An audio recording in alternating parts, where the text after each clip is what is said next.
Dobrodošli, dragi moji, na kanal Aurorine kuhinje.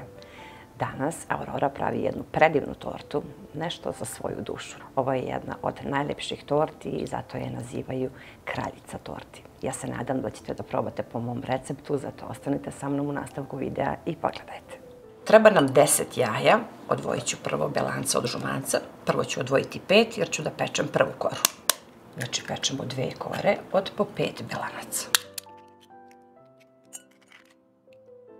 Sad je potrebno da mutimo belanca, da budu onako penasta i čvrsta, uz dodatak kristal šećera. Ja ovdje imam 220 grama.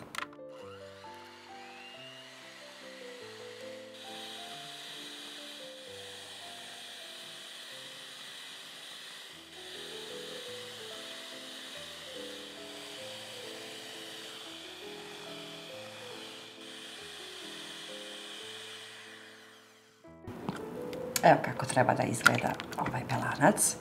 Sad je potrebno da dodamo ili jednu kašiku sirća, kao ja sada, ili jedan ceđeni limun, to jest jedna kašika, i blago sad mutimo.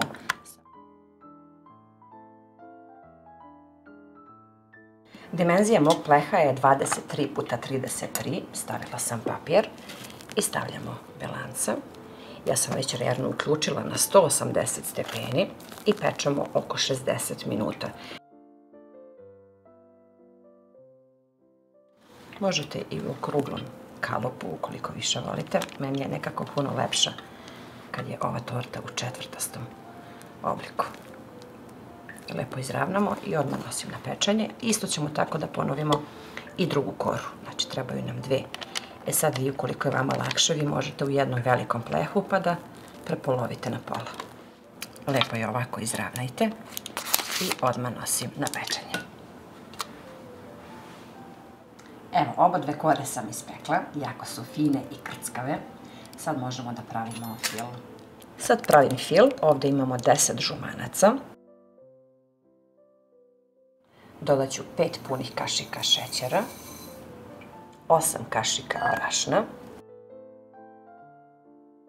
750 ml mlijeka, od čega ću ovako malo samo da sipam, da ovdje lepo umutim, da ovo bude gusto, ali da nema grudvica.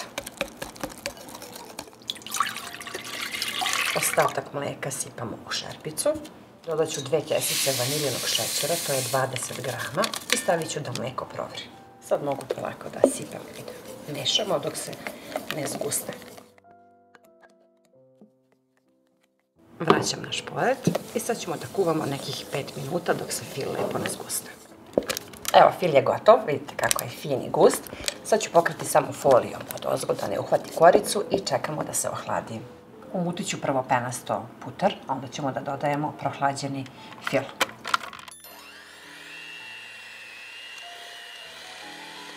Jednu po jednu kašiku ću da dodajem i da mutim.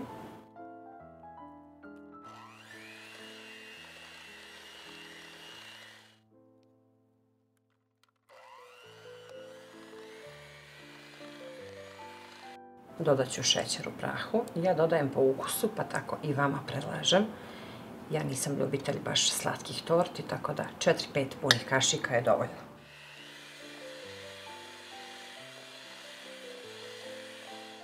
Sad ću fil da podelim na 2 jednaka dela.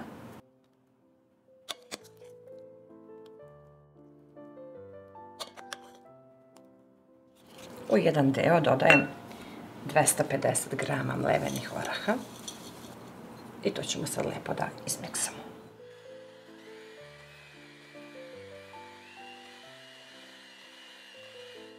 Stavimo prvu koru na tacnu, a onda stavljamo fil sa orasima. Tako je šuškava, možete i da čujete koliko su krckave ove kore. To je recept onaj baš starinski, kako su naše bake pravile, bez dodataka, bez ovih modernih. Nema čokolade, nema plazme, već samo orasi. Sad ide druga kora, a onda žuti fil i onda stavljamo šlag od ozgo.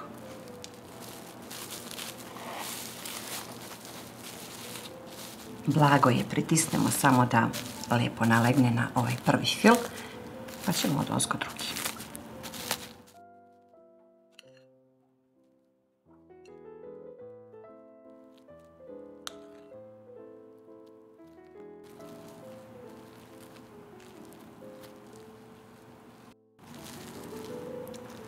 jedna od najlepših torti za mene. Stvarno ne pravim je baš tako često, ali moja omiljena torta.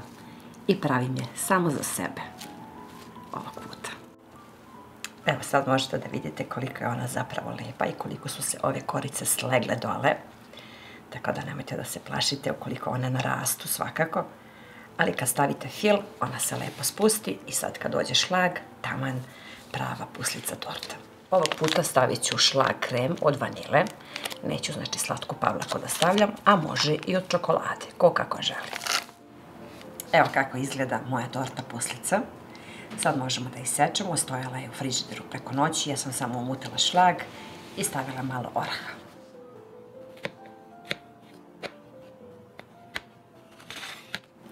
Jako se lepo seče, jako lepa i ukusna torta.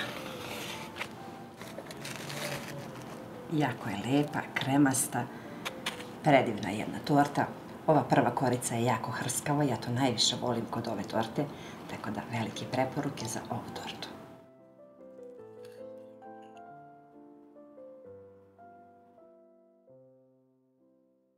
Ovo je stvarno jedna najkremastija torta i najlepša. Uopšte nije slatka, ja bar volim tako. Vi možete da dodate malo više šećera u prahu, ali verujte mi, taman je onako potaman. Verujte mi, ja, evo kako sam počela, poješću cijelo parče, ali zato sam je napravila da mogu da uživam u njoj. Predlažem i vama da probate po mom receptu. Nije ništa teško, pišite mi u komentarima ukoliko budete probali. Sve vas puno pozdravlja vaša Aurora, pa se vidimo uskoro sa nekim novim receptom iz moje kuhinje.